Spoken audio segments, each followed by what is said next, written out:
Thank you for attending and welcome to today's webinar entitled PANS PANDAS, the scientific research investigating the roles of neuroimmune and epigenetic factors in children. Today's webinar is presented in collaboration with PANDAS Network and PANDAS Physicians Network. I'm Diana Pullman, Executive Director of PANDAS Network. We are excited to have four prominent scientific and clinical researchers who have spent many heartfelt years investigating the contributing factors involved in this complex central nervous system illness. Today you'll hear from Drs. Russell Dale, Dr. Dritan Agalliu, Dr. Madeleine Cunningham, and Dr. Jennifer Frankovich. Each will present their primary observations, followed by a 30-minute discussion and an opportunity for Q&A moderated by Susan Boas, the Executive Director of the PANDAS Physicians Network. Without further ado, I'd like to introduce to you Dr. Russell Dale. Dr. Russell Dale is the pediatric neurologist at University of Sydney, Australia, and Children's Hospital Westmead. He's also the director and health and clinical director of the Kids Neuroscience Center. Dr. Dale is internationally recognized for his work with pediatric neuroimmunology and neurodevelopmental disorders, including OCD, Tourette's, and now PANS. Dr. Dale, thank you for joining us, and I will now turn it over to you. Thank you very much. It's a pleasure to be part of this webinar. So my talk will cover gene environment origins and how the immune system and brain interact and how this affects the developing brain. My interest is neuroimmunology, and the things I've learned over the last 30 years is there are different kinds of neuroimmunological or neuroinflammatory disorders. Some are autoimmune, such as autoimmune encephalitis, and it requires specific criteria to fulfill the definition of autoimmunity. Some are inflammatory without being autoimmune, such as multiple sclerosis.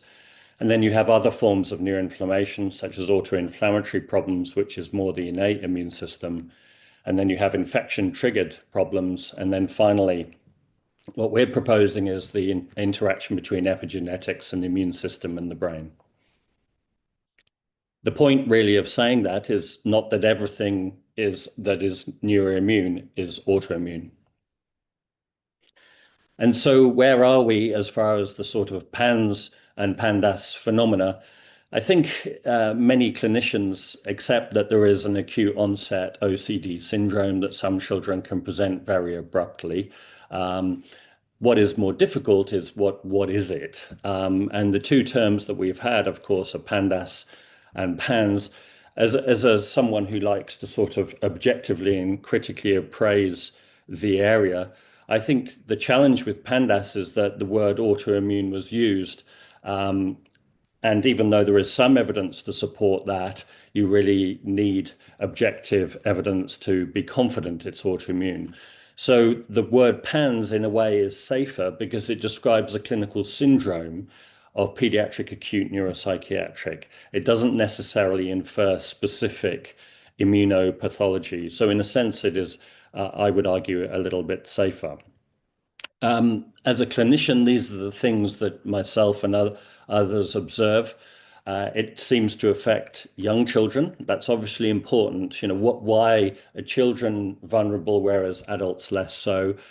I think the rapidity of the onset is clearly a very important thing. In fact, the children can be at their worst within 24 hours, which feels different to many other autoimmune conditions, which tend to evolve over days and weeks.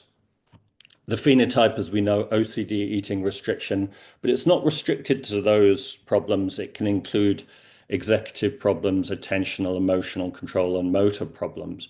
But what's interesting is the things that are absent, such as seizures. They would not be typical, or brainstem dysfunction or spasticity. What is clear and that the families feel is that their child's brain has changed to the point that they may present them to emergency departments. It feels like an acute brain injury. But the conventional tests do not inform us, and that has not helped the area. You know, MRI, CSF, lumbar puncture, etc., are fairly often fairly normal. And then the child can recover, and then the child may or not respond to immunological therapies such as nonsteroidals, antibiotics, and immune therapies. We've generated some of these to just talk about neurodevelopment, this being, if you like, normal, and that children can have these setbacks. What is the best word to describe them? Setbacks, flares, attacks, episodes? I'm not sure, but flares is probably the most commonly used phrase. But there is a setback from which the child can either partially recover or not very well recover. And then the PANS phenotypes similar, and they can be recurring. And the sense is that with further events, the child deviates further away from normal neurodevelopment. That is the observations that certainly many of us make. And obviously, this is incredibly traumatizing to family, particularly given the fact conventional medicine struggles with these observations. And this is, if you like, some of the discourse. What is PANS? Is it within the neurodevelopmental spectrum, or is it a truly separate entity? From our point of view, we think this is an important phenotype that tells us that there is an interaction between the immune system and the brain. And indeed, the immune system is in the brain. And this is a further very important issue. Is PANS and PANDAS a homogeneous problem that all the patients are the same? There is one disease and therefore we search for one biomarker and there is unified treatment? Or is it more heterogeneous? This is just a clinical syndrome with more complex immunopathology, and we need a more individualized treatment. And certainly clinically, that is something that I observe, that some patients respond to some therapies and others different therapies. It's as though the individual may even have their drug. Some children are very ibuprofen responsive, some to specific antibiotics, some to steroids, some don't respond to steroids. And I suppose this, in a way, speaks to this complexity that maybe it isn't a unified single entity, but more a syndrome of immune dysregulation. We actually asked our families, what is the most important thing to you? And this is 4 questions, ranking 1 being the most important and 5 being the least important. They didn't think genetic causes or disease mechanisms were particularly important, although they accept they have some importance. They were without doubt more interested in improving existing treatments and discovering new treatments. So I think there is a genuine frustration in the community of we should be more moving to therapeutics. Although as someone interested in science, I know that if we don't understand the problem, it's hard to treat the problem. I think the other thing that I strongly believe in is our understanding of the science of how the immune system and the brain interact has evolved dramatically, but clinical medicine is almost 10, 20 years behind the scientific understanding. For example, we now understand the immune system surveys our brain under normal, healthy situations. The cervical lymph nodes and lymphocytes survey our brain. They travel into the brain and out of the brain in a normal steady state, only at a low level, but they survey the brain. The other thing is that there is an immune system in the brain. The most important, of course, the microglia, which are essentially macrophages. They are 10% of all brain cells. So there is an immune system in our brain, but there's also other immune system cells, T cells, B cells, monocytes, dendritic cells in the CSF, in the meninges, in the perivascular space. Now, if you ask a medical student or a doctor, tell me about the immune system in the brain, they wouldn't really know much about that. In other words, this is scientific knowledge that is accepted, but I think it hasn't moved into the clinical space adequately. So we think these are important messages that clinicians should know about, but I would argue don't know about. Microglia are the immune cells of the brain, 10% of all brain cells. Microglia perform synaptic pruning. They remove synapses. They do this via phagocytosis, which is called eating. They essentially eat the synapses and clean debris. And this is dependent on complement, which is an important protein. And there are important immune-brain crosstalk during health and disease, and therefore programming And gene regulation, we think in particular of peripheral immune and brain cells, will influence all of these things.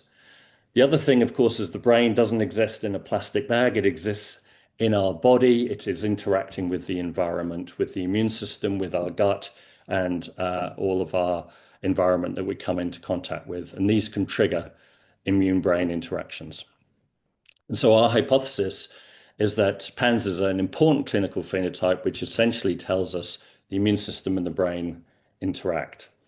We think epigenetics is key. What is epigenetics? Epigenetics is how our genetic vulnerability and our environment interact. And this is really a slide that you could present for many common diseases that affect humanity. We all have genetic vulnerability, but those genetic vulnerabilities interact with our environment that increases or decreases our risk of disease. What is our environment? It can be many things. It can be poverty, it can be infection, it can be inflammation, it can be pollution, it can be obesity. How does this happen? We have this, what we call epigenetic machinery that many of you have heard about: methylation of DNA, modification of RNA, histone modification.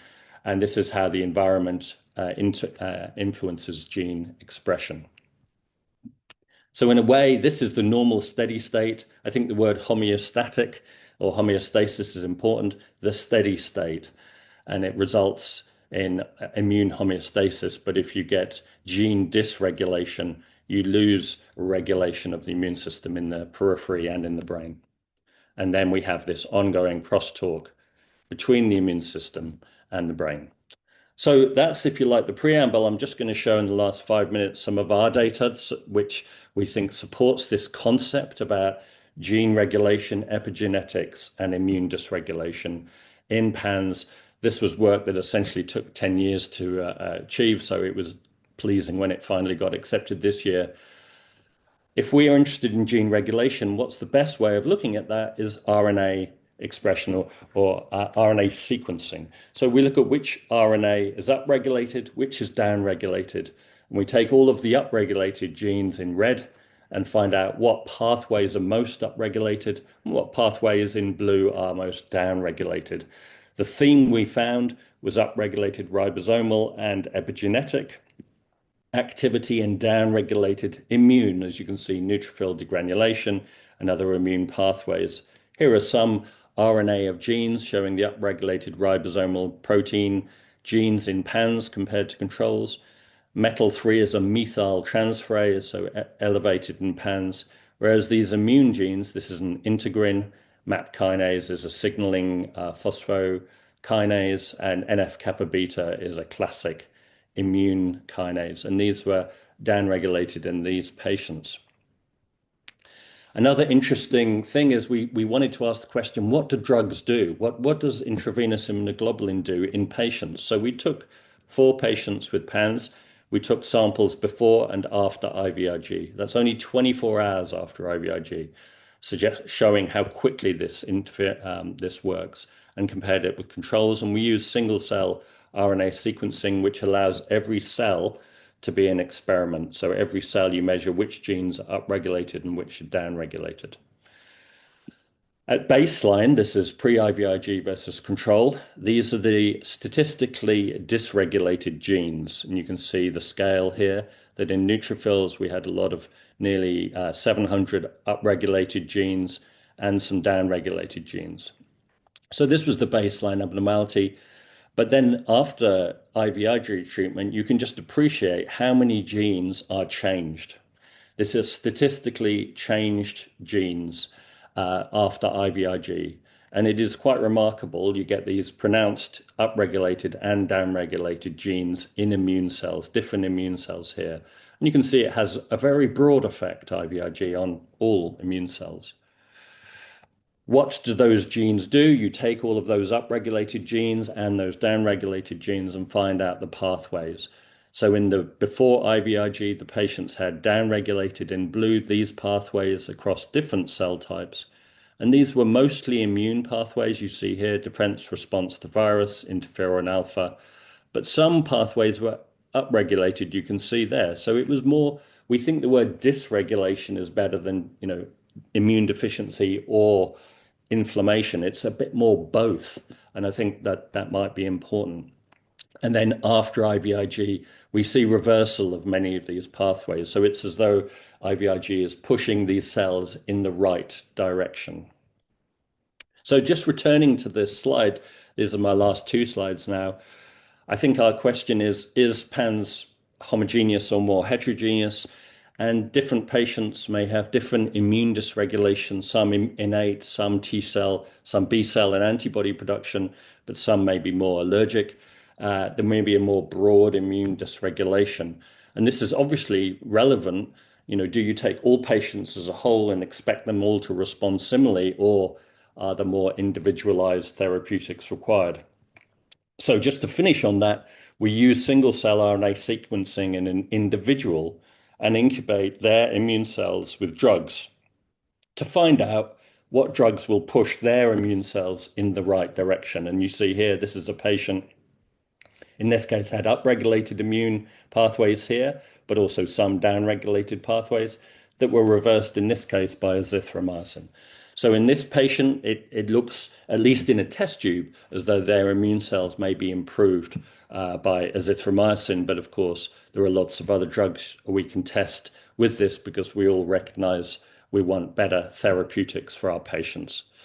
So finally, the things I've said is not everything that's neuroimmune is autoimmune.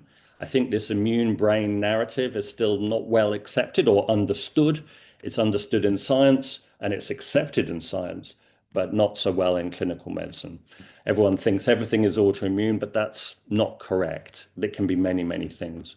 We think this gene environment and epigenetic story is important, and gene regulation and drugs that modify gene regulation and immune regulation may have a role in patients with PANS and PANDAS. And then finally, should we be thinking about individuals or cohorts in response to treatments? Thank you very much.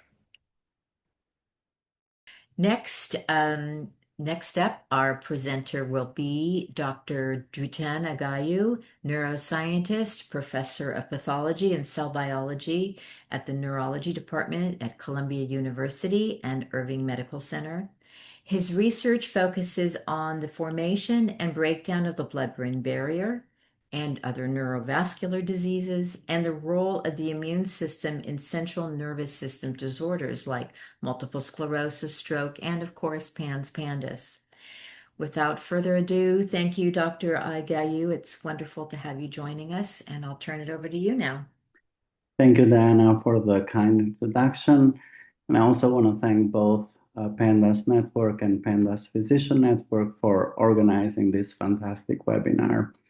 So what I want to focus today is sort of bring you some of our work, which is mostly a basic translational work to elucidate some of the mechanisms that underlying post-streptococcal CNS sequelae, and really focused on the immune-mediated mechanisms. And I think the story that is going to emerge is really that indeed there is a fundamental immune dysregulation in this disease that underlies a lot of the pathology. I'm a basic scientist, and a lot of this work would not have been possible without a lot of support, both from federal government as well as private foundations. And I think in particular, I would like to thank the PANDAS Network, PANDAS Physician Network, Northwest PANDAS PANS Network, Alex Mantle Fund, and the Luke Foundation for really providing a lot of the support, particularly in the last year, which has been quite difficult with the current funding situation. So, in order to, PANDAS and PANS are very complex disease, but in order to get a grip at the sort of underlying mechanisms of the disease, I think we decided to really focus on the post-streptococcal CNS sequelae because they're pretty well understood. So group A strep is a gram-positive bacteria that, in addition to causing the common sore throat in children, is well known to cause a variety of secondary sequelae, including rheumatic fever, glomerulonephritis, scarlet fever, and in the brain, Williams chorea and PANDAS. And the underlying mechanisms by which group A strep triggers these syndromes is a misdirected immune response, right? So basically, as the immune system targets the bacteria, it can actually aberrantly also recognize antigens on the surface of these organs and then begins to attack these organs. And while I'm not going to focus on the symptomatology, because Dr. Dale and I think also later speakers will talk about it, what I really want to focus today is some of our basic work to understand a few fundamental questions that we still don't understand very well. So we know that basically in the body there are autoantibodies against the basal ganglia that somehow have to gain access to the brain. There's evidence that there is microglial active inflammation, and these are the innate immune cells of the brain which are activated. But of course, the diseases are quite challenging to diagnose and treat. And so what we've been interested in trying to understand in my lab is A, which cell types contribute to the disease, and the B, which gene contributes to the human disease. And for the sake of time, I'll probably focus mostly on the first part, but I'll give you a few glimpses of our work on the second part. So in order to understand this, it's important that we develop sort of a robust model that we can understand the underlying disease. And given that I'm a basic scientist, we decided to model the disease using rodent models. And in this model, we basically infect juvenile mice with live group A strep repeatedly over a week for several weeks. And then at the end, we study what's happening in the brain. And after repeated group A strep infections, basically the group A strep never enters the brain. It sits in the nasal cavity. And then there is a robust immune response as visualized here by the T cells surrounding the group A strep. And work that started a long time ago, almost 15 years ago in my laboratory, initially in collaboration with Patrick Leary at University of Minnesota and then in my lab, has shown that indeed repeated group A strep infection in this model triggered a robust immune response. And in fact, the generation of a population of adaptive immune cells called Th17 lymphocytes that penetrate from the nose into the brain. Once they enter the brain, they cause a breakdown of the blood-brain barrier, activation of these innate immune cells called microglia, and then loss of excitatory synapses and synaptic dysfunction. And so one of the questions that we have recently had in the lab is which cells are the most critical? And to understand this question, we decided to basically isolate all the cells of the brain after intranasal infections and perform single-cell RNA sequencing to get a global perspective of which genes go up and which genes go down after repeated group strep infection, and which cells of the brain respond most robustly after these manipulations. And so what I'm showing here is a UMAP plot, which gives you a perspective of all the different cell types in the brain and how they change, how they respond. So in black are the cells that were isolated from mice that had no infection. And in blue are the cells that are basically isolated from mice that had infection. And you can appreciate that indeed there are robust changes in the RNA content that occurred in a large number of cells, but the cells that are the most important are the microglial and the endothelial cells. So when we look at the endothelial cells, we have a set of genes that goes up and a set of genes that goes down. And the genes that go down are mostly related to the blood-brain barrier function, consistent with our prior work, showing that infections with group A strep trigger basically disruption of the blood-brain barrier. And among the genes networks that go up, are the ones that are responsible for the antigen presentation, the response to interferon, and the cytokine and chemokine signaling. So antigen presentation is critical because this is a component that is important by which cells can present foreign antigens to immune cells, such as the T cells.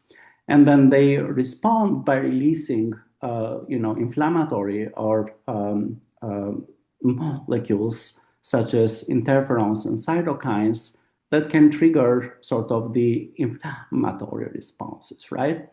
And so, consistent with this, I think we see that indeed several of the blood-brain barrier genes, for example, I'm depicting here 3, are severely downregulated in the brain endothelial cells after repeated group A strep infections.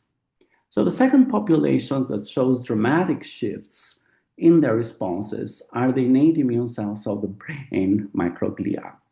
But in contrast to what Dr. Dale described, what we're seeing here is that indeed, after repeated group A strep infections, basically microglia upregulate, not downregulate, type 1 interferon response and interferon response gene, the antigen presentation and the cytokine production, as well as the disease-associated signatures. And they downregulate the genes that are responsible for their homeostatic function.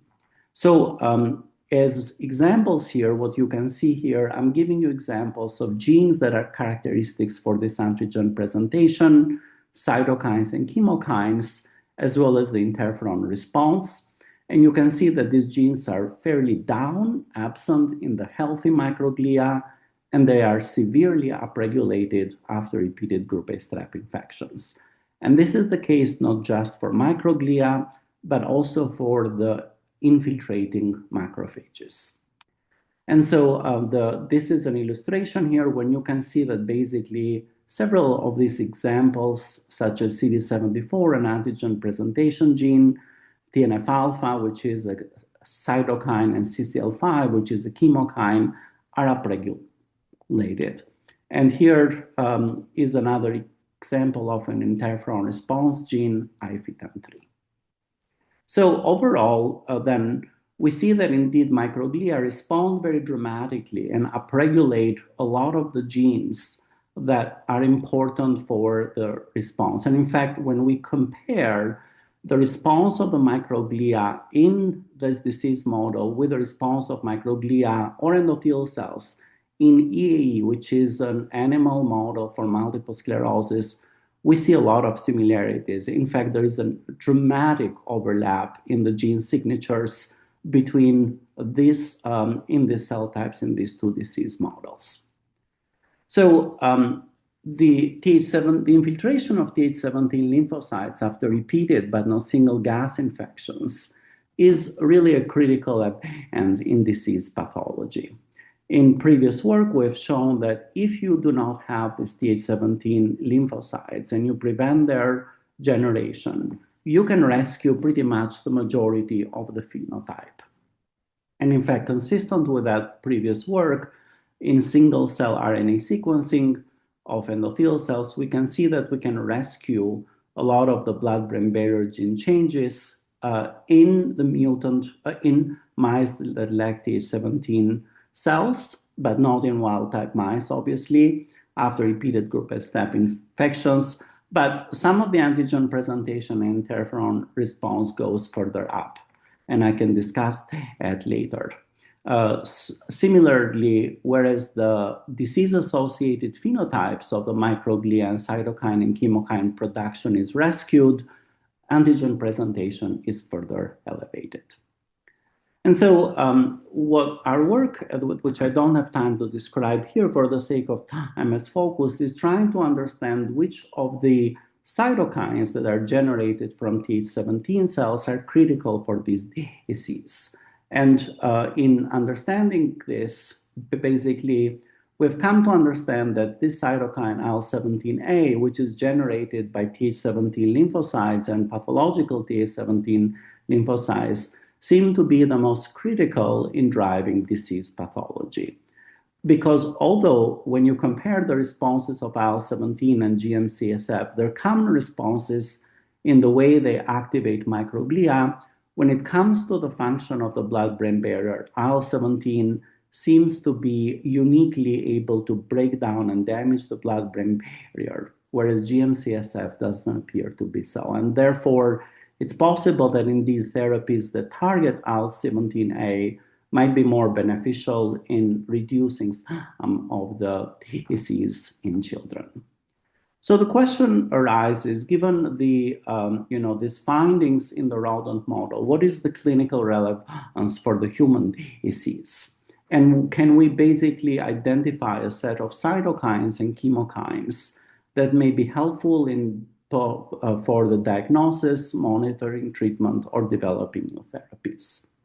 And so to address this, we basically decided to do a multiplex bead-based immunoassay to identify in an unbiased manner the cytokines that were elevated in PANDAS and PANS cases and at the acute phase of the disease. And for this, we obtained several cases from Susan Swedo at the NIMH.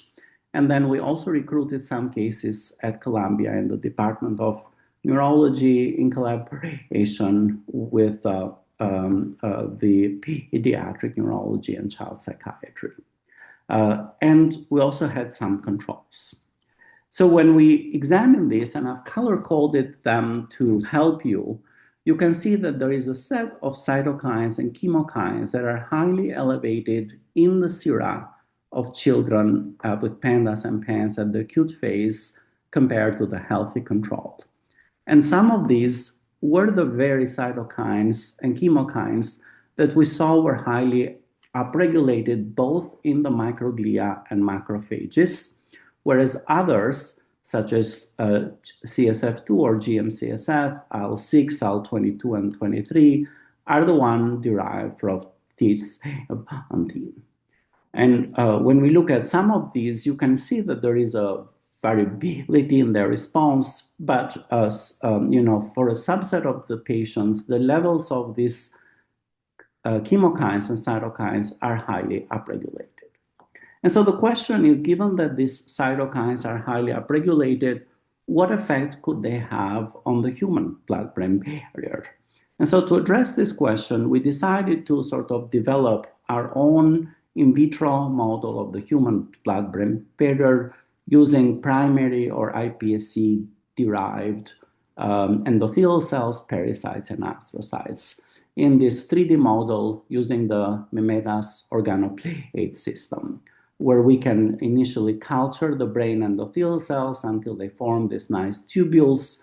And then on the brain side, we can provide astrocytes and pericytes, and these interact with each other as is seen in this 3D image to form what we call a neurovascular unit. And you can nicely visualize here the vascular tubules that express blood-brain barrier proteins such as Claudin 5 and ZO1.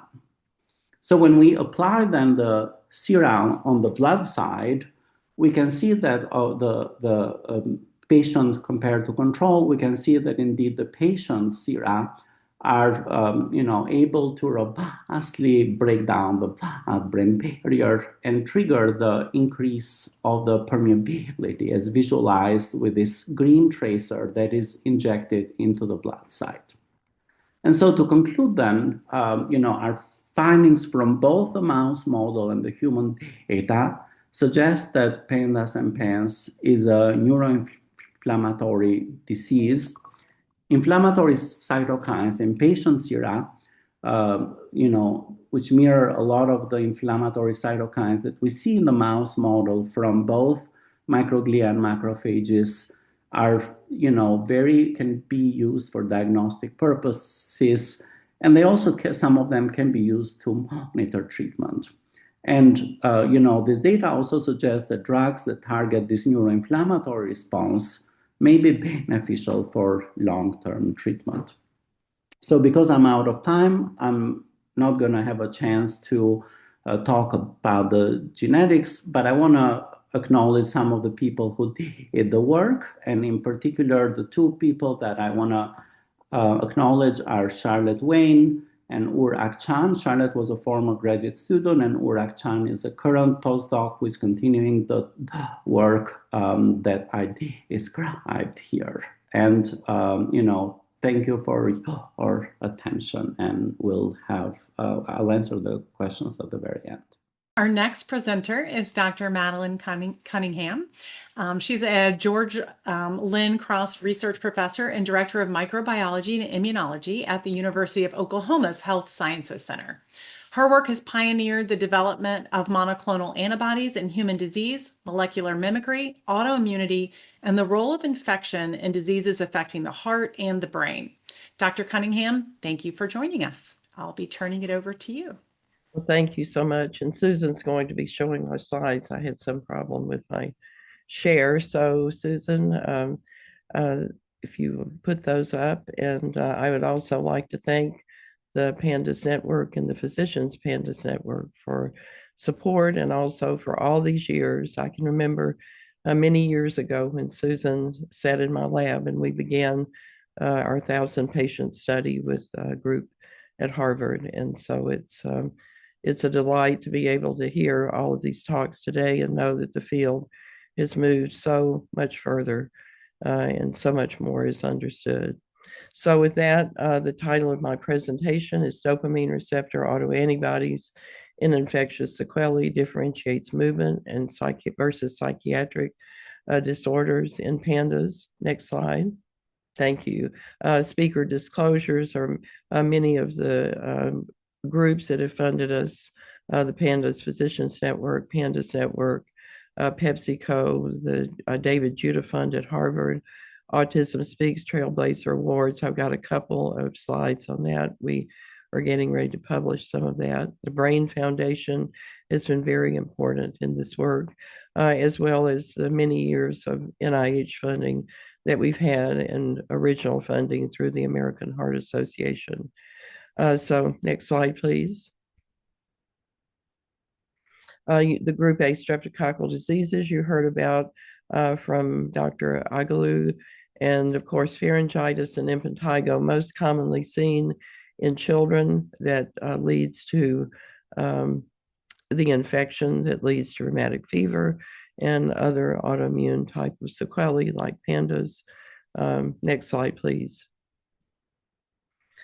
The major manifestations of acute rheumatic fever, which may be quite related to PANDAS, is polymigrating arthritis, carditis, but the focus on Sydenham chorea, erythema marginatum, and subcutaneous nodules. These are all manifestations that occur in rheumatic fever. Sydenham chorea and PANDAS share antibodies that are very, very related, which you'll see in a moment.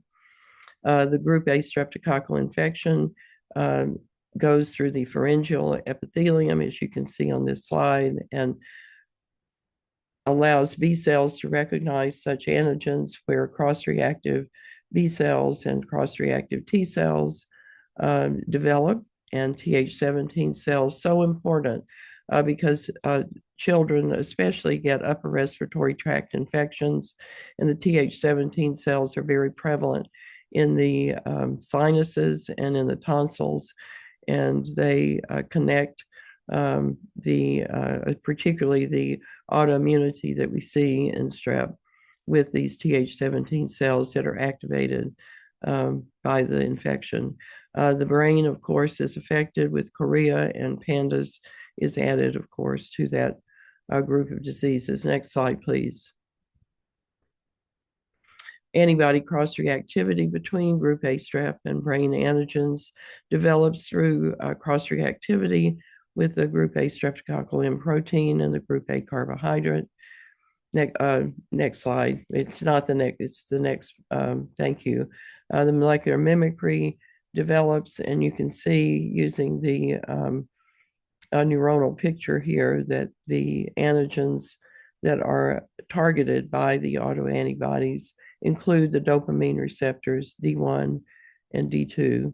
in addition to lysoganglioside and tubulin, with a group A carbohydrate epitope in acetyl beta D-glucosamine as the streptococcal target of these antibodies. And these target the basal ganglia. Next slide, please. As seen here, where we have shown Sydenham chorea and PANDAS antibodies, IgG, target the caudate putamen in brain tissues.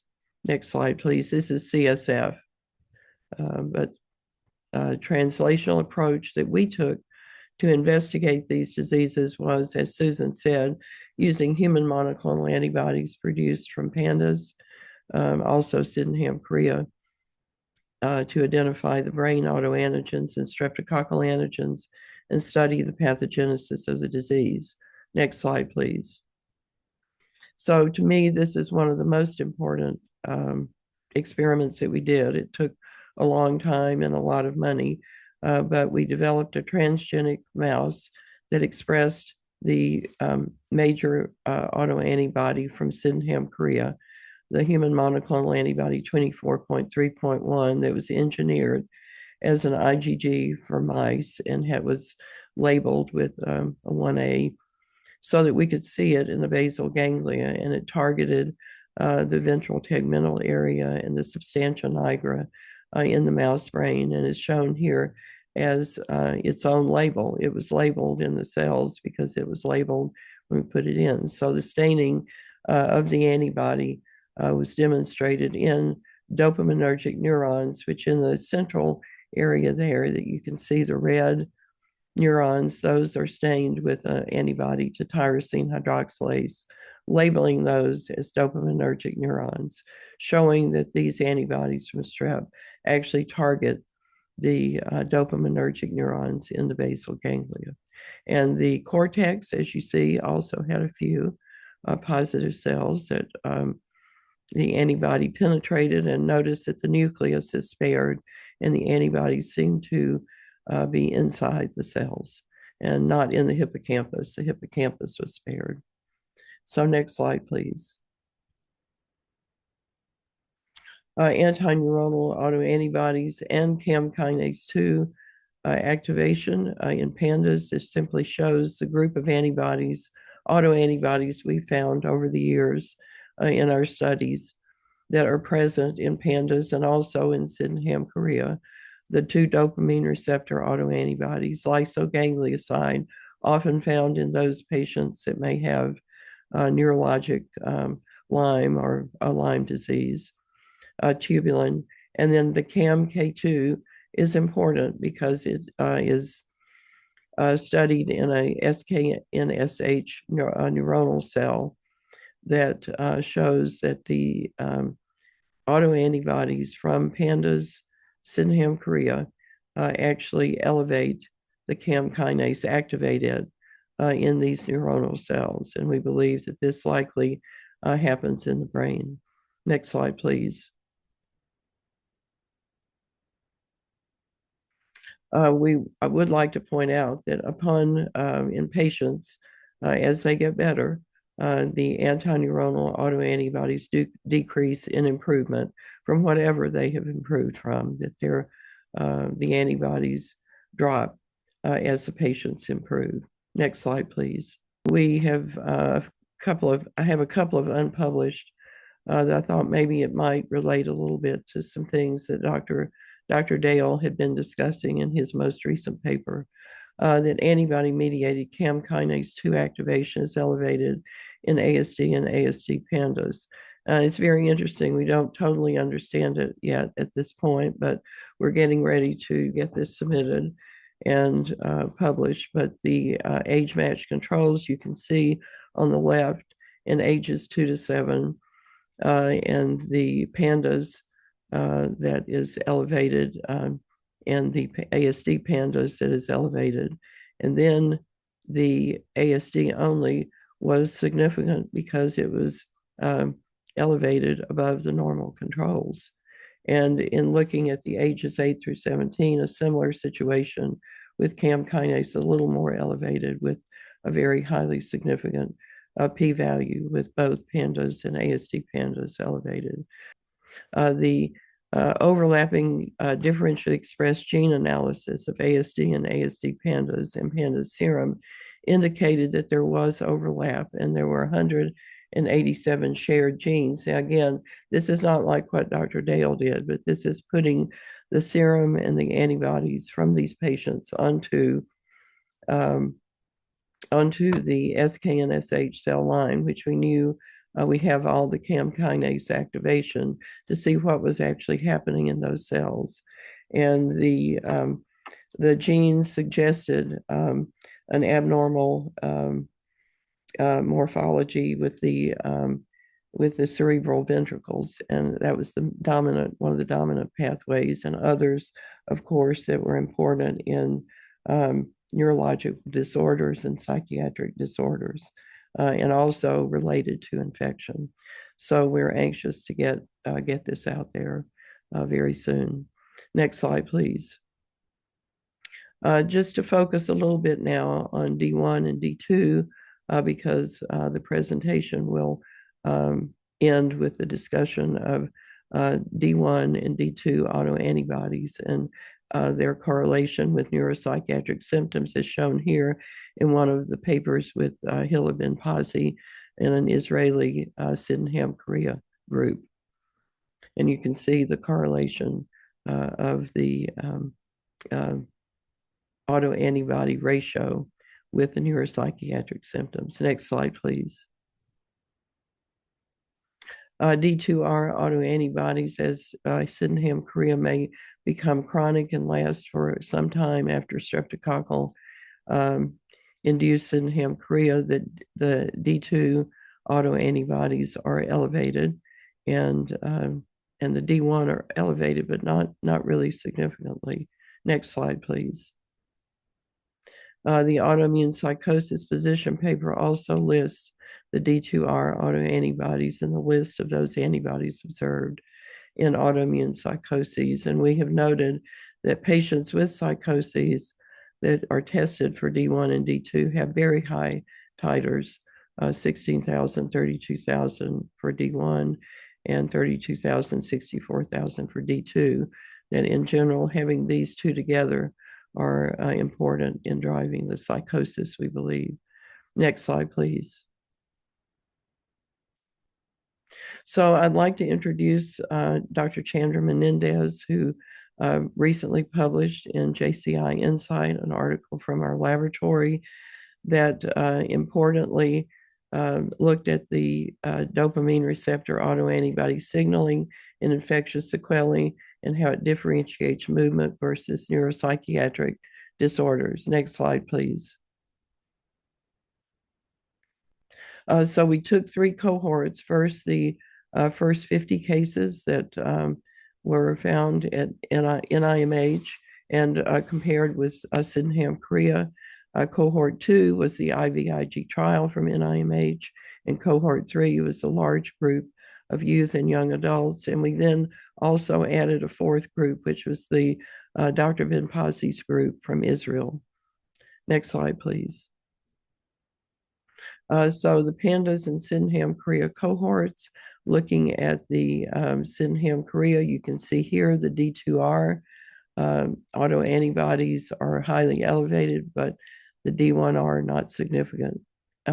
Next slide, it will go on. Just push, yes, thank you. The PANDAS becomes, in the first 50 cases, they had little choreiform movements as well as the OCD and tics, and both D1 and D2 are significant, as you see here. Next slide, please. And then cohort 2, which is the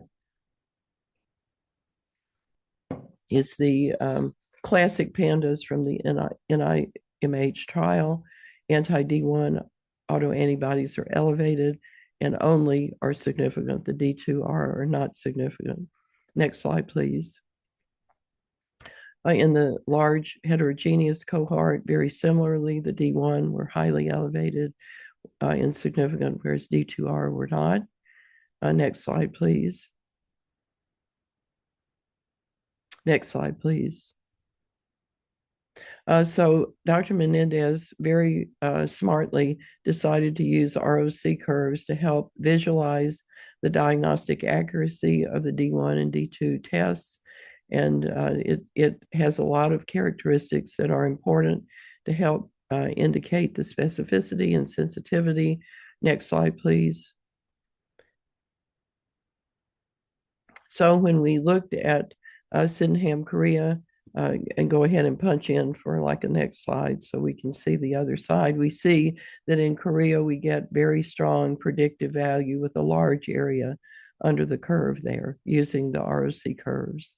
Next slide, please. So in this, I know this is busy, but if you look at A and B, you can see there's strong predictive value for Korea only. This was the slide you just saw. However, in the case when they have the choreiform movements and the OCD and tics, you see both. And then E and F, high predictive value with the D1 in classic pandas with no D2. And then again, predictive value in the large heterogeneous group. That was a lot of patients. I think here we looked at over 700 in this particular cohort 3 evaluation here. And then in Dr. Ben Pazzi's group, group 4, they were Korea, but they also had a lot of neuropsychiatric symptoms, and you can see both D1 and D2. And so you can understand how these, if they were extremely high titers, might lead to autoimmune psychosis. These just simply show the human monoclonal antibodies binding and binding to peptides from D1. Next slide, please.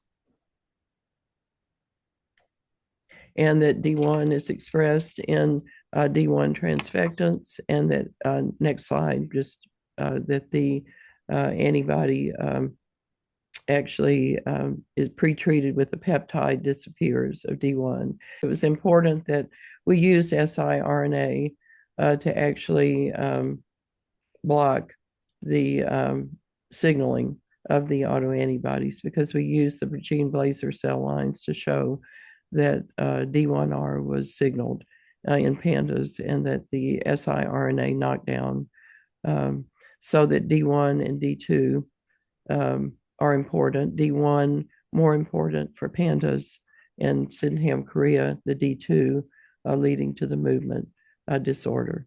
And I'd like to thank in those last slides many people for their help. And next slide, please. Dr. Christine Curvan for so much work that she did the first few years in the study of pandas in Sydenham, Korea.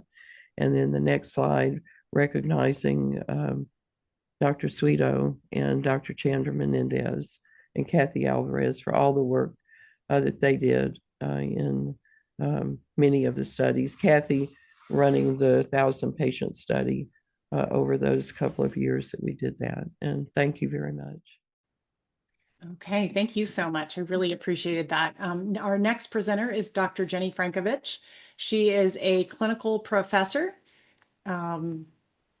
at the Department of Pediatrics, University of Allergy, Immunology, and Rheumatology, and Stanford University Lucile Packard's Child Hospital. She is director of the Stanford Immune Behavioral Health Program and is collaborating with basic science to understand the underpinning of PANS and related conditions. Dr. Frankovich, thank you for joining us, and I will turn it over to you. Great. Thank you so much, Susan, and also Vicki Blavitt and Diana Pullman for putting this seminar on today. It's a pleasure to be here.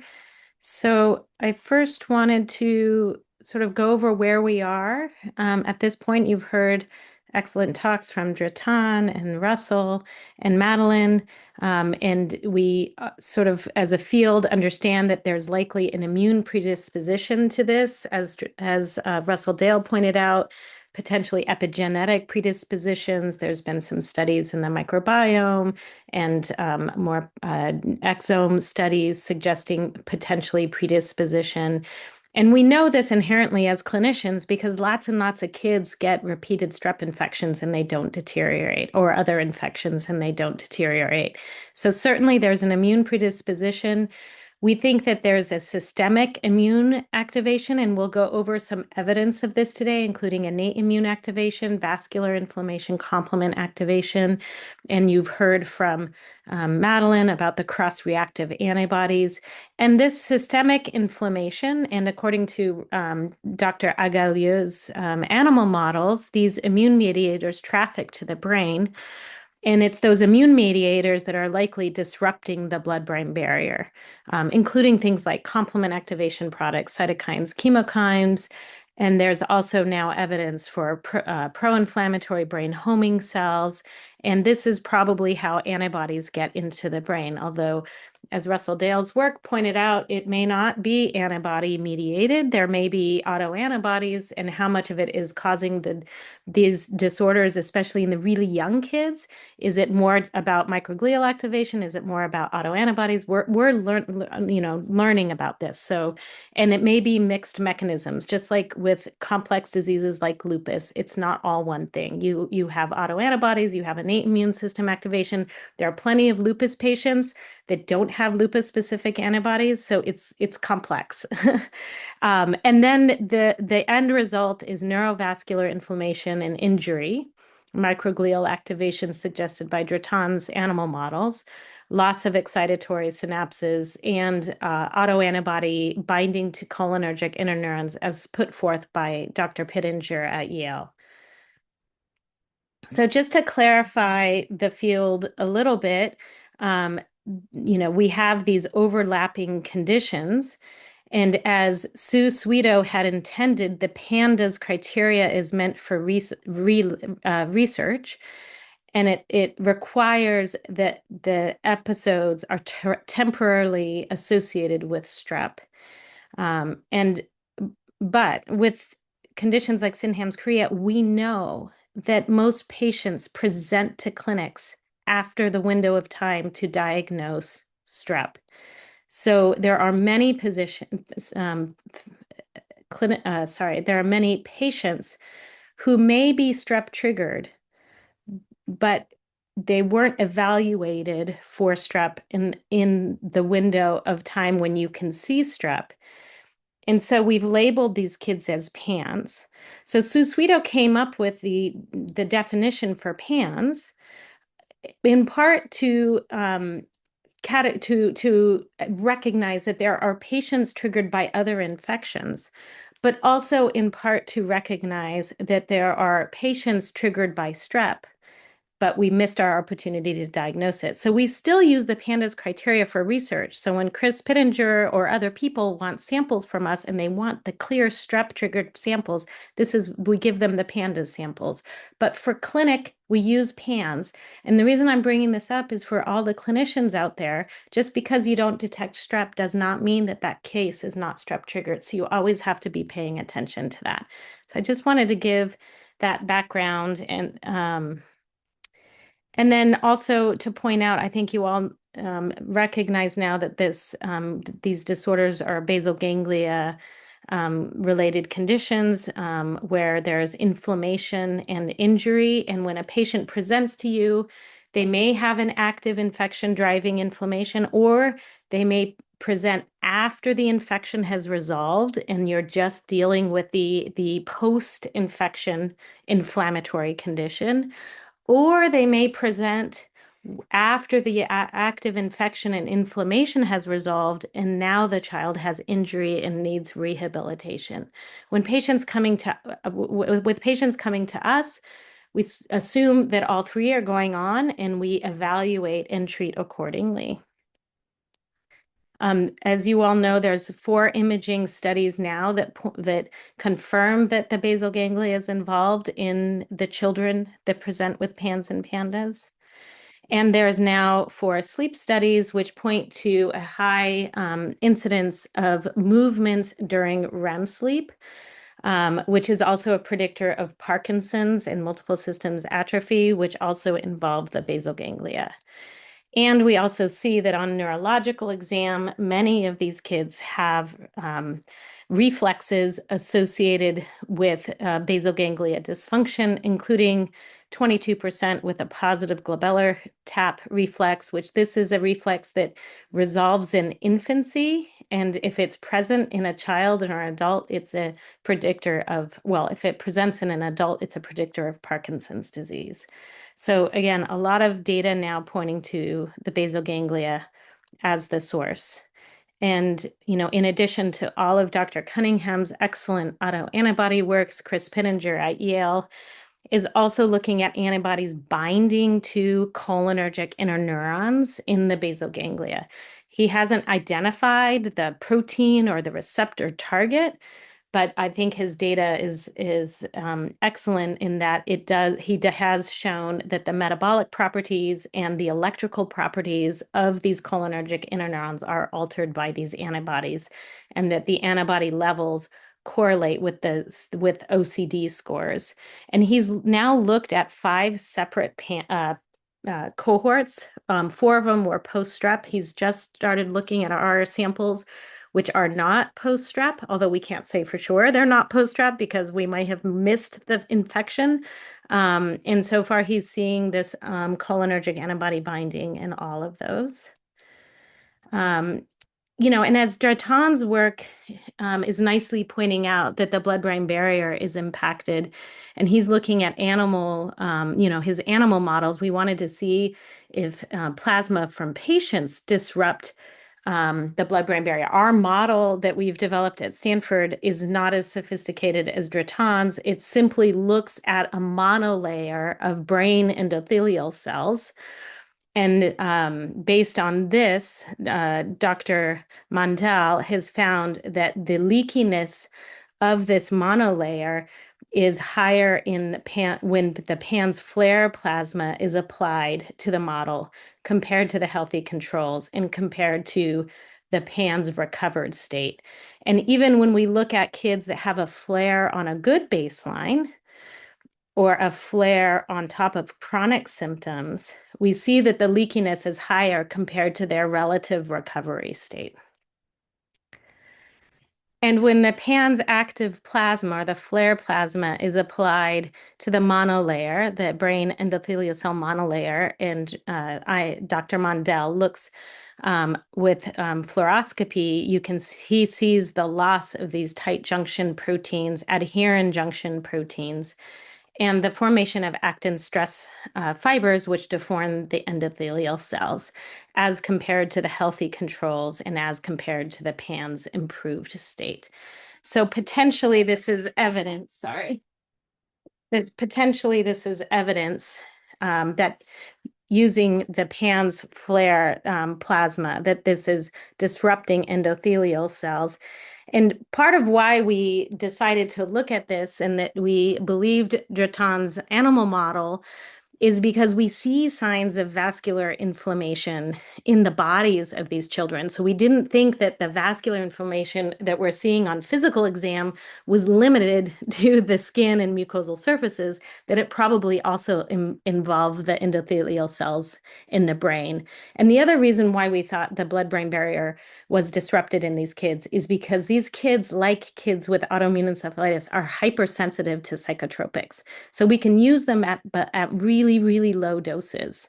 So here are some of the things we're seeing in our PANS kids. So the periungual redness and swelling, which is common in dermatomyositis, which is another probably post-infectious inflammatory condition.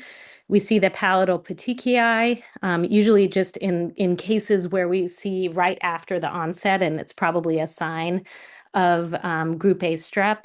We see a lot of livedo, and we see also in a subgroup of patients this prominent oncodermal band, which is probably vascular inflammation based on some very old studies.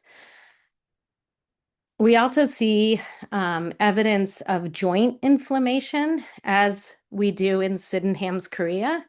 Often in PANS and PANDAS, the psych symptoms are so overwhelming the children do not complain of pain and stiffness. But later on, after the psych symptoms calm down, we are able to appreciate tenderness in joints. The arthritis is typically very dry, just like in Sydenham's chorea. You don't really see any swelling. You can feel warmth, but no swelling. And we also see that these patients have enthesitis, which is a type of inflammatory condition that's associated with post-infectious processes. Enthesitis is not unique to PANS. We see this in lots of children because children get a lot of infections, but it is a sign of inflammation, and it does tie to the innate immune system, not the adaptive immune system. Here are all the enthesitis points. There are lots of maps if you're a clinician and want to look at, kind of the map of all the enthesitis points for our PANS kids and for the clinicians on the call. Feeling for tenderness along the spinous processes is easy because those bones typically stick out of the back of the kid, and a lot of the kids have this. We also look for enthesitis at the heel because, again, it's very easy, and also around the knee because it's a very bony prominence. It's easy to feel for those entheses. So 30% of our cohort develops some type of arthritis by age 14. By far and away, the most common type of arthritis is enthesitis-related arthritis, also called ERA.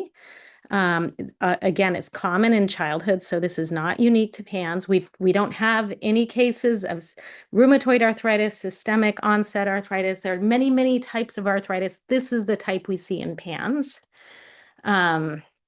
For all of our cases, for the research publication, as you can see, the publication by Dr. Ma down here, we use a very strict definition for arthritis, but even the kids that do not meet the strict definition of arthritis, we are seeing evidence of inflammation in the joints on joint ultrasound. But for all of our kids, we do try to confirm arthritis using joint ultrasound. Because there is some issues with pain amplification in these kids. So just to be careful with our diagnosis, that's how we do it. These are kind of the more common and unique sites of arthritis that we're seeing. So distal interphalangeal joint, this is a very, very rare joint to have affected in children, even children with other forms of JIA. And it's actually more tied to psoriatic arthritis, which may be also post-strep. So we see it in the kids that don't meet arthritis criteria, and in the kids that meet arthritis criteria. We also see sacroiliac joint tenderness, as I mentioned, spinous process tenderness, and Achilles tendon tenderness. And again, this pattern goes along with psoriatic arthritis, even though many of these kids don't meet that definition early on. We also see nail pitting and periungual redness, as I pointed out. And these are things you can also see in psoriatic arthritis. So we may be catching psoriatic arthritis sort of at its earliest stage. And interestingly, patients with psoriatic arthritis have a lot of psychiatric symptoms. So there may be some ties in there. So there's been, as Dritan and Russell and Madeleine Cunningham have pointed out, a lot of data now pointing to signs of inflammation in flare compared to healthy controls. But for clinicians, most of this stuff you can't evaluate because they're still in the basic science labs. There are some non-specific autoimmune markers you can measure clinically. We're looking at these things more just for like additional evidence for autoimmunity, but these are not specific for PANS. And then the vasculopathy signs, in addition to those 4 pictures I showed you, some patients have elevated von Willebrands, other D-dimers, and this is the panel that we generally use in our clinic, and 96% of our PANS patients have at least one vasculopathy marker. Signs of immune dysregulation on clinical labs is not common. As Dr. Dale pointed out, this is the traditional markers, CRP, ESR, CSF, protein cells, all of that. They're not good markers for the type of inflammation we're seeing in PANS and a lot of other autoimmune conditions. Now to go back to the research lab, we saw early on that these patients often had slightly elevated monocytes in flare. Monocytes, there are many types of monocytes, so we thought it would be a good idea to profile the monocytes. So roughly, and this is an oversimplification, but there are pro-inflammatory or M1 monocytes, and there are more anti-inflammatory, regulatory, or repairing M2 monocytes. And generally, what we see is in flare, they can have elevated pro-inflammatory monocytes compared to the improved state and compared to the controls. And we looked at two different types of pro-inflammatory monocytes. We also looked at a different cohort. These are patients that received IVIG. And so before IVIG, they were elevated. After IVIG, they were lower. Our cohort got treated with a number of things, steroid bursts, NSAIDs, sometimes methotrexate. So, two different types of approaches clinically, both reduced those pro-inflammatory monocytes, which are innate immune system cells. And then we see the regulatory or anti-inflammatory monocyte low in flare and then high in the improved state in both cohorts. And then we saw this was developed by Dr. Shama Raman, repairing CNS homing monocytes as indicated by these markers were low in flare, but high in the recovered state, and monocytes quickly home to tissue. So the reason why they are low in flare is because they quickly homed to what we think is the CSF, because we saw that they were elevated in the CSF of these patients. But the patients that had persistent or chronic PANS did not have evidence of these repairing monocytes in flare or in the CSF. So we're also starting to look at the adaptive immune system, even though we think the earliest flares are probably the innate immune system is highly involved. Clearly, these kids are developing autoimmune diseases in the future. So these repeated sort of infections and innate immune system activation may actually be impacting the adaptive immune system. T regulatory cells are very important for regulating inflammation and preventing autoimmunity. So we're sort of in the early stages of looking at the T regulatory cells. So just a little bit on PANS. Well, I guess I'm sort of out of time, but relapsing and remitting PANS is obviously the most common, but sometimes patients have a persistent course, or after a couple of episodes, they develop a persistent course. These persistent courses are probably the ones seeing many of the clinicians on this call. And maybe after persistent PANS, there is more of an autoimmune component. 20% of our cohort has developed autoimmune diseases in the future, sometimes just mild things like psoriasis and thyroiditis, but we've had, cases of full-blown lupus, we've had cases of myasthenia gravis ending up in the ICU. So there is something, and they're commonly girls. So there is something about PANS and repeated episodes of PANS that may eventually lead to autoimmunity in later years. And that's not surprising considering the links between autoimmunity and OCD and eating disorder. So I'm just going to skip and just point out, that these patients really suffer. Not only do they have PANS and psychiatric symptoms, but even after that resolves, they can go on to develop POTS, fibromyalgia, chronic fatigue syndrome. So it's very complex. And I just, wanted to give a little shout out to all the clinicians on this call who are working so hard to help these kids, because their symptoms are, all over, and the complexity of the cases are very high, and it takes very brave clinicians to take care of these kids. So thanks to everyone who's on the front line And I'm going to skip the treatment because I think most of the people on the call know how to approach PANS for the most part. But I did want to point out that looking for underlying autoimmune disease in your kids that have more persistent cases does give you insight into treatment modalities like DMARDs and other things that could be helpful for your patients. And also utilizing paths that utilizing kind of standard of care for these underlying autoimmune and arthritis cases. And just a recognition of all the clinicians who work in our clinic, and all the children and the PANS children and healthy kids that volunteer for research, and all the amazing organizations supporting PANS research and doing education, like the Neuroimmune Foundation, PPN, and the PANDAS Network. Really appreciate all of you and all of the clinical centers who are trying to do research or seeing patients or both.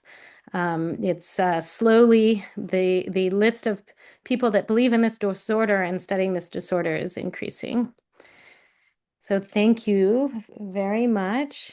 Okay, so we're going to move to our Q&A. Madeleine, if you would unmute and turn your camera on as well, we'll bring you into the conversation.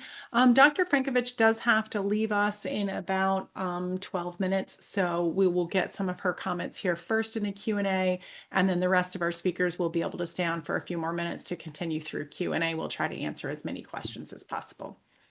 I'll start with just a round robin of questions. Which is essentially, why do you believe PANDAS and PANS is neuroimmune or neurodevelopmental? Jenny, I'll start with you. Well, we can't biopsy the brain, but so we can't say definitively. I think Dritan's animal models is great evidence. The imaging data and the sleep studies truly show dysfunction of the brain. And I think a lot of the research we're doing and what we're seeing in clinic is signs of systemic inflammation. And we know that systemic inflammation affects the brain. So that's how I have come to the conclusion that it is neuroimmune. Dr. Dale?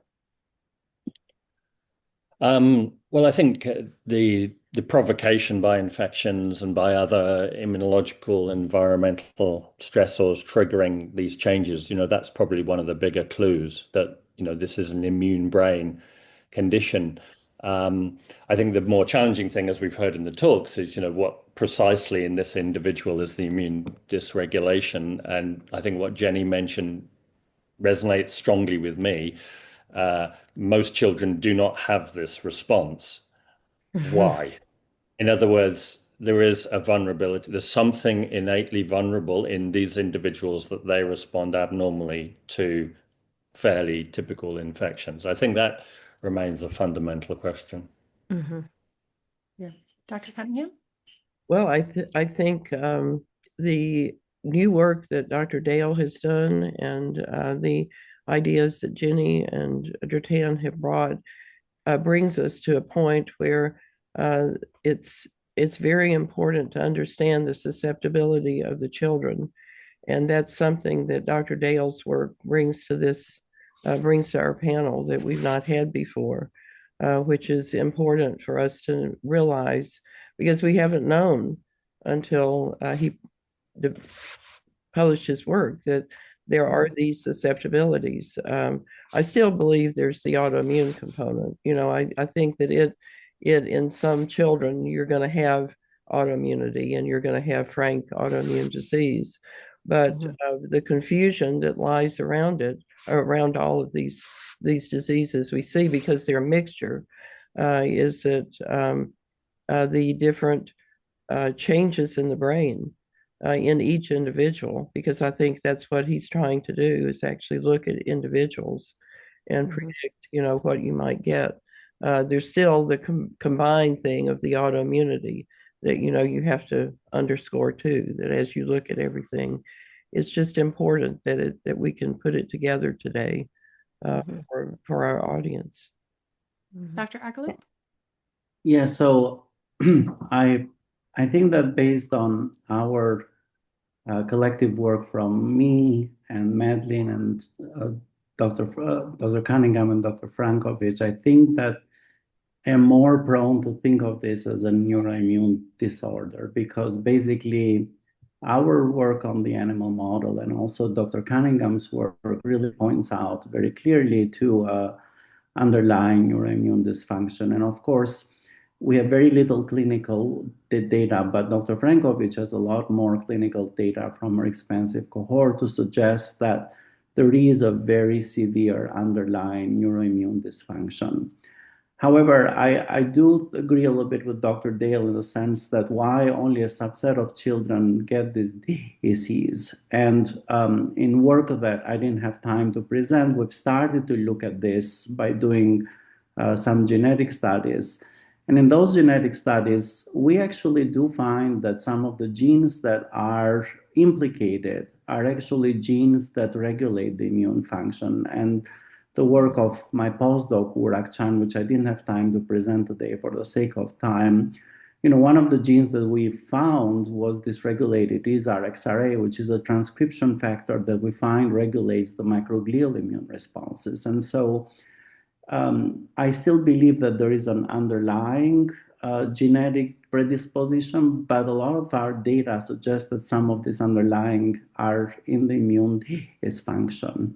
I don't know whether, the jury is still open out there, whether we will be able to find, genes that are neurodevelopmental. But I think we also have to be very careful with the cohort of the study, right? Because obviously, these children are very complex and, PANS is complex, as Dr. Dale and Frankovich stated. And on top of it, you could also have other neurodevelopmental disorders in children that can also develop PANS. And so when you get these complex patients, it gets really tricky to parse out what gene contributes to what disease. And I think we have to be mindful that, of the cohorts that we're studying. You've all mentioned cohorts. And so I'm curious, we have quite a few different questions in this same type of arena. Is it possible that there are differences in the cohorts that you're all looking at? And is it possible that there's a difference in what's happening with children with sudden onset or acute onset versus those who are in later stages of the disease?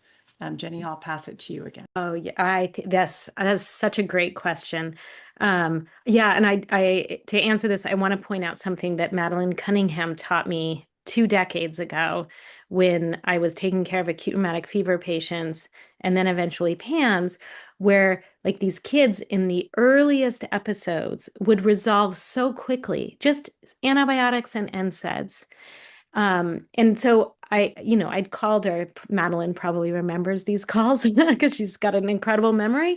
Like, why are they calling this autoimmune when they resolve so easily with antibiotics and NSAIDs? And what she pointed out to me, and I think is so important, is that these early episodes are probably activating the innate immune system, which can turn off pretty quickly. But the repeated episodes over time is probably what's leading to autoimmunity. And Madeleine pointed this out to me years ago, that acute rheumatic fever patients, and in the old days, like penicillin wasn't ubiquitously available to our population, especially because all the penicillin was going to Europe to fight World War II. So there were many patients who were undertreated.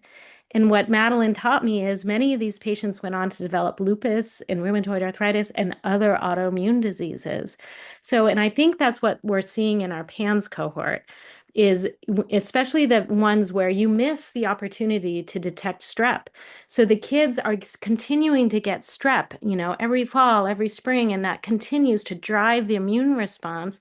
And yeah, they can resolve with proper treatment, but repeated episodes is probably what's leading to the autoimmune disease in the future.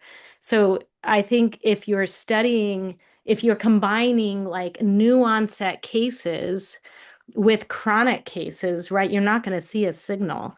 So you really have to, so when we're distributing our samples to our collaborators, we really try to say, okay, these are kids that, as far as we can tell, this is their first episode and it's within a month, which is very different than a kid in their fifth episode who's like in a flare for a year, right? So yes, so depending on the phase of the illness, you're going to see different things. And they see this is true with Sydenham's chorea and acute rheumatic fever.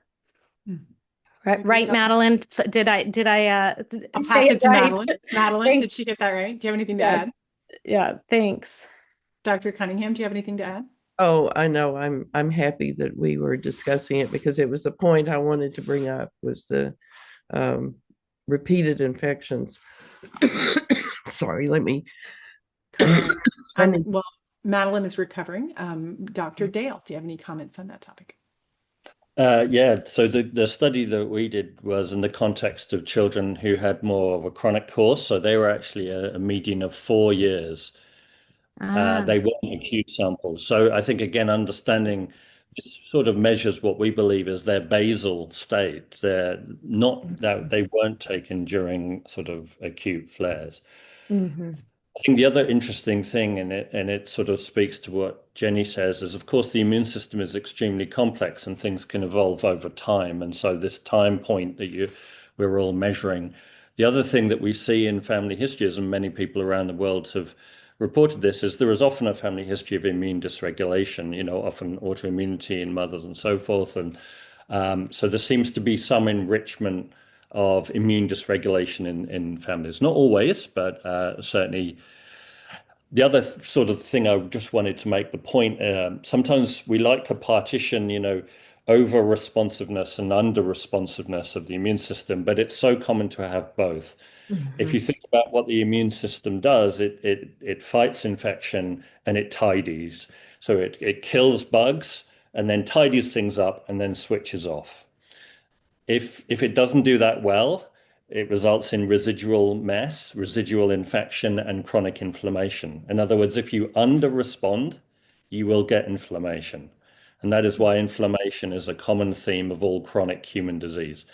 Alzheimer's, cardiovascular disease, cancer, inflammation is part of it, and mental health disorders. So inflammation is like a byproduct, an end product of immune dysregulation. Just thought I'd sort of, because I think that does bring together many of what we're saying, predisposition to autoantibody production, predisposition to infection, and predisposition to inflammation. Susan, since I didn't get, I was going to say that 40% of children don't ever show that they've got a strep infection or have had previous, because you do the ASO or you do the anti-DNase-B, 40% will never be positive in those cases. So you may miss them and you label it as PANS. I know strep, the PANDAS is under PANS, but the question that we're really asking is, does strep really begin at all when children are ages 2 to 5, when they're beginning to get strep? And does it actually begin the whole episode? And as Jenny was saying, over time, repeated infections. And then if you look at their strep, you may or may not be able to prove it, because if they don't give a positive ASO or anti-DNase-B, then you can't prove it if you can't get a throat culture. And cultures are not done as much anymore because they have all of these specialized quick strep tests, and some of those are not as reliable as you might like. So just a word. It's just simple clinical information. That's very helpful. Thank you. Dr. Agalliu, did you want to comment on cohorts? Yes, so our cohort was more an acute phase cohort, right? So both the cases we received from Dr. Swedo were at the acute phase, and also the cases we collected at Columbia were basically cases that came at the acute. Now, where they were in the relapsing phase or initial onset, that was a combination of both. The interesting bit is that regardless whether there were cases from NIMH or cases from Columbia, we did see a lot of overlapping genes signatures in terms of the cytokines and chemokines that were upregulated. Now, interestingly, coming back a bit to the IVIG treatment, in the cases that we received from Dr. Swedo from NIMH, from the NIMH cohort, we did receive the sera from some of the patients who were treated for 6 weeks post-IVIG. And there was no difference in cytokine expression, suggesting that those signatures don't go back down so quickly. They really remain high in the circulation for a while. So therefore, in my view, from what we have seen from our data, the IVIG treatment, doesn't work that fast in terms of getting down the source of cytokines and chemokines that are present in the circulation, particularly in the cases of the acute PANS and PANS. And, we haven't really tested, other cohorts or basically patients who have been in remission for a long time. But we've tested a few cases that have been in remission for a while. And the majority, I would say, of the 20-something cytokines that we see high, most of them are down with the exception of one or two. And by the way, these inflammatory cytokines are also very distinct from acute strep infection, because we know the signature of the cytokines that go up in the acute strep infection. They're very distinct from the patients who have OCD or Tourette.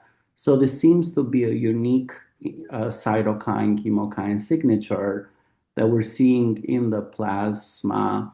And I'm sure that there likely is going to be a lot of overlap with what Jenny sees in her, Dr. Frankovich sees in her cohort. I think Dr. Frankovich left, but yeah. She did just have to drop, but thank you. Dr. Dale, did you have some comments about that? A comment about IVIG and timing of samples. So the problem with 6-week samples, and that is a slight criticism of the IVIG study of 2015, is that the half-life of IVIG, it gets cleared from the system pretty quickly. And at about 3 weeks, generally we consider the amount of IgG left in the circulation as around 50% of what it was at the beginning. In other words, it comes down quite quickly. In my experience, by 6 weeks, its effect is mostly gone. So in the context of a chronic immune dysregulation, this is part of the problem, that some of the children, it's wonderful if you've got an acute illness and you can reverse it with IVIG and they need no more. Those are often the children that reverse more quickly and have a more monophasic course, as opposed to the more chronic patients that seem to need ongoing IVIG. And my experience is 6 weeks, you're starting to push it. The IVIG is come out the system to the most part. So arguably, getting testing at 0, 1 week, 2 week, 3 week, you might see some differences in the profile. But I would argue that also there is a chronic systemic inflammation that is still unresolved, that remains unresolved, that even if the IVIG did something, we still have an unresolved inflammation. I mean, in our study, and this was done very rigorously because it was done unbiased, we could not detect any difference in any of the cytokines between the two groups. I mean, obviously that's not what we have reported in the paper because we didn't really want to look at that. But I think that our data would indicate that at least in these patients, the inflammation, at least the systemic inflammation, because we have some data from CSF, but not a lot. It's persisting for a long time. Okay, great. I hope going forward we can do a lot more of these conversations as new research comes out, because these are really fascinating discussions to have between all the researchers and clinicians that are so interested in these kids. I'm going to give a few more questions and then we'll close for this evening. Dr. Dale, I've had a number of questions in a similar vein, essentially asking a couple of things. Are we close to, and do you know if we are, to in vitro drug screening for individual patients so that we know what drug treatments to try with them? And then secondly, and related to that is, do you have any insight into why certain IVIG brands seem to work for some children more effectively than others? Sadly, we're not close to that. I mean, this is still in the research domain. But if you look to the future, and we all hope that 20 years from now we'll have much more sophisticated, individualized, dare I say, precision therapeutics. That's what we're all striving for. And if you look at oncology as the example, oncology is often 20, 30 years ahead of neuroscience. And, omics and the technology is now part of cancer and oncology. They can profile and then individually determine what treatments may work for this patient. That is the hope, and that is the future. But at the moment, yeah, it's more in the research domain, as we have discussed as a group here today. But I think we're moving in the right direction. I think, to feel optimistic, we are moving forward in the discussion we've had today around genetics, epigenetics, infection, inflammation, autoimmunity. The truth lies in there. As for the IVIG question, if you think about what IVIG is, it's not one drug, of course. It is, by definition, a polyclonal, multiple donor immunoglobulin IgG preparation. And so no two polyclonal IgG will be the same. And so there will be, difference across brands. And I see this clinically. For some reason, patients who are well controlled on IVIG, some months they have a duff month. And me and the family can't explain it, but it seems to happen. So I think there are some differences. This is a complex biological product. And so I think we have to think about it in those terms. Very helpful. Dr. Agalliu, we had a question asking if you're saying that cytokine activation is all that is needed for microglial and endothelial activation, i.e., might we not need the antibody crossing?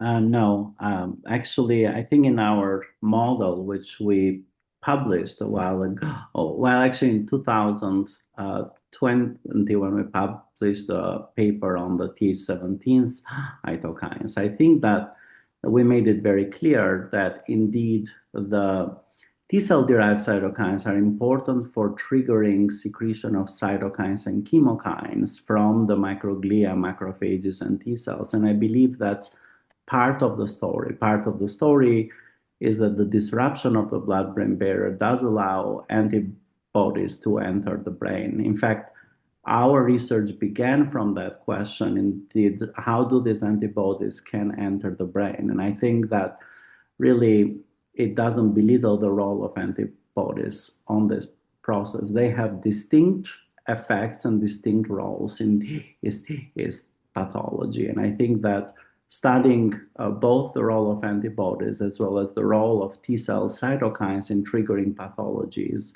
is important. I think we're shifting more now to really studying the role of microglia, because we see that the innate immune responses seem to be the most predominant responses in the brain that persist for a pretty long time.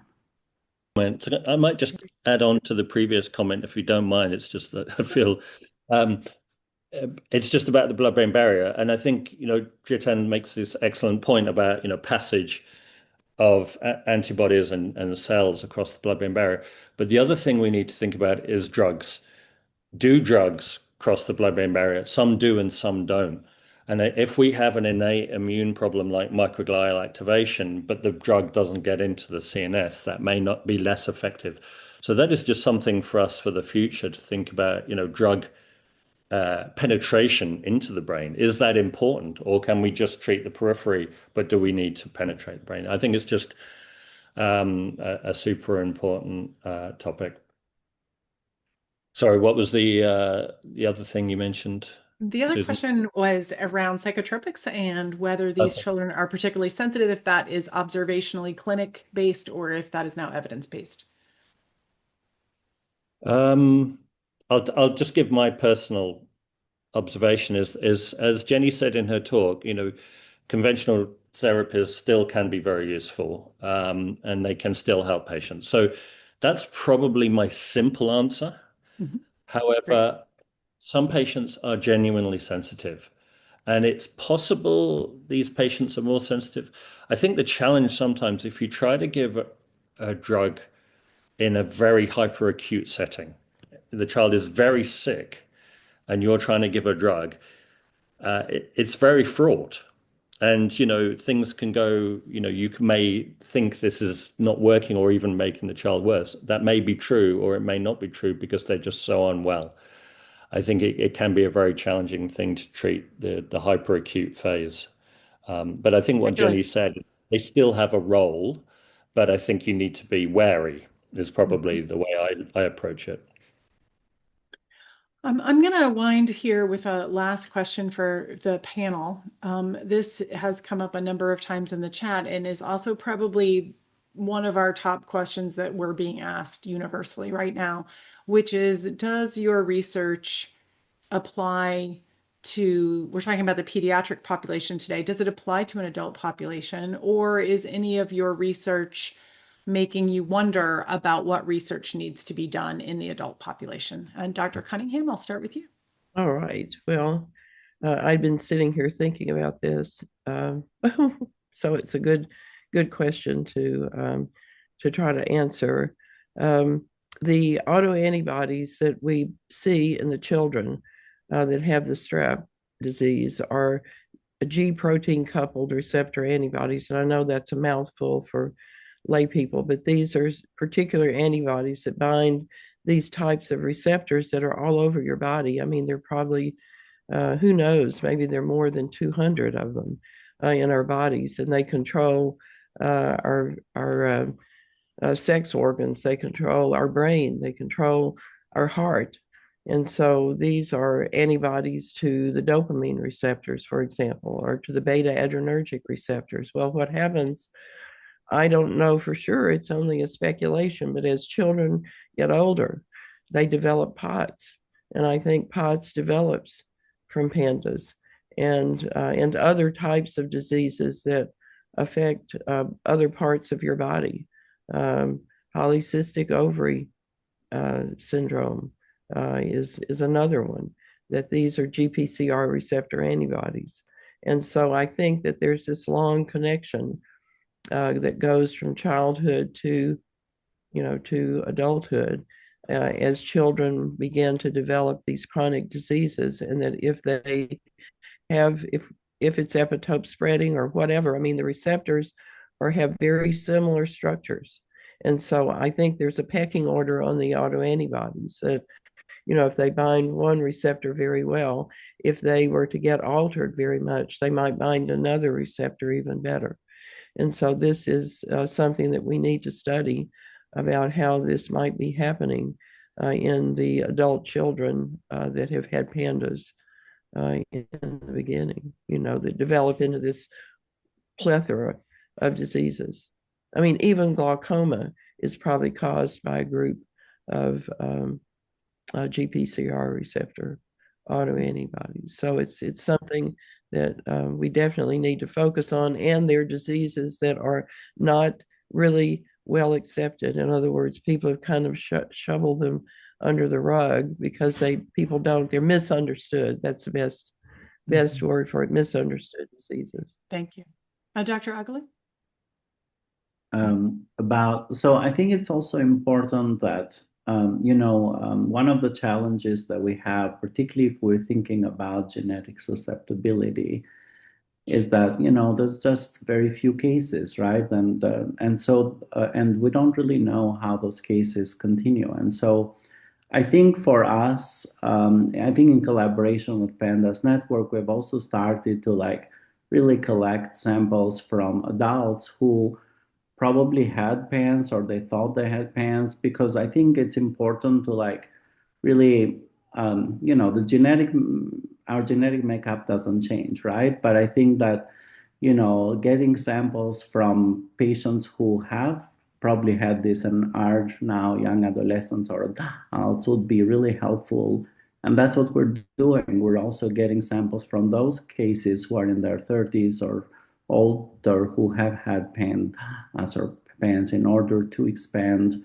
And we've been very successful in getting almost about 200 cases. I mean, of course, with getting clinical history, but We also don't know how the disease progresses. For example, MS is an example of a disease where it starts as an autoimmune disease, autoinflammatory, and then it progresses to neurodegenerative, right? When it goes to the secondary progressive MS. We don't know how PANS progresses. Does it progress into becoming a neurodegenerative disorder? And I think those are the questions we want to understand in the mouse model, but also we want to understand them with the patients. And some of this future work might be actually important in terms of trying to understand how potentially the disease progresses as some of these patients age. But as we know, depending on whether you got treatment or no treatment, I mean the course can be very different. Thank you. And Dr. Dale, I'll let you wrap us up. Yeah, well, of course, these children become adults, and it's not as though their immunological dysregulation just suddenly resolves. Of course, it doesn't. So I think what happens is it just looks different, as both Madeleine and Dritan have said, that the role of the immune system in other problems that affect adults. I think there are two things there are many things that separate children from adults, of course. One is that children get battered by infections, and their immune system has to learn in the first, years of their life, and then the immune system settles into a better place. And then the second thing is this incredible neurodevelopment. The brain is developing so actively, and by the time you get to 21, most people think neurodevelopment is settling down, although now they say it lasts till the age of 30. But anyway, but it sort of slows down. So those are the two, environmental and infection exposures and the neurodevelopmental context. So I think the patients, they're probably going to be predisposed to ongoing adult-related immune dysregulation problems of many causes. And of course, I was heartened to hear that there's a professor of immunopsychiatry in London. And, in other words, the role of the immune system in psychiatry, this is becoming more mainstream. And I'd like to think, maybe the PANS PANDAS thing will be the early adopters of this relationship. Susan, thank you so much. Yes, Madeleine. One more comment. Yes. Is that one of the things that I didn't get to focus on because I had too many slides, is that the antibody signal and the signaling in the brain is really, really, I think, important. Dr. Dale brought this up and Dritan brought this up, and that the antibodies, as they signal over time, they may change and signal some other receptors, but it all affects the development of the brain and affects many, many things that happen in the brain over time as they become more chronic. And we just, I don't really focus on that sometimes enough, that the signaling, antibodies that signal are understudied. We don't understand all of it. It's important. Thank you. I want to thank all four of our presenters for their time and energy in both the research, the clinical practice, and in presenting here. We hope to do more of these. It was really fascinating to hear all of you interact on this. And we especially want to thank the PANDAS Network for their support in coordinating this and for all of their help with the many parents and children that suffer from this disease. And of course, to PANDAS Physician Network as well for their help with physicians in both diagnosis and treatment. And you can find our guidelines on our website. With that, I'll close with many thanks, and I hope all of you have a wonderful night. Thank you to both of you. everybody. Thank you so much.